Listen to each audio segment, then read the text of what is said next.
After 6 straight weeks of decline, the Nifty 50 is finally flashing strong reversal signals. If you've been waiting for a turnaround, this could be the moment to watch.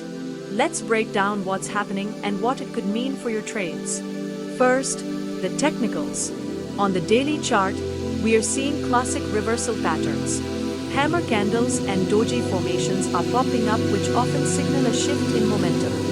The key support zone is holding firm between 24,550 and 24,600, while resistance is sitting up at 25,000. These levels are crucial for anyone planning their next move. But the fundamentals are just as interesting. Foreign institutional investors have pulled out a massive 37,270 crore rupees, but domestic institutional investors stepped in with 3,896 crore rupees just last Friday. Add in the positive impact of GST reforms, especially for IT and auto sectors, and you've got a recipe for renewed optimism. For traders looking for opportunity, 25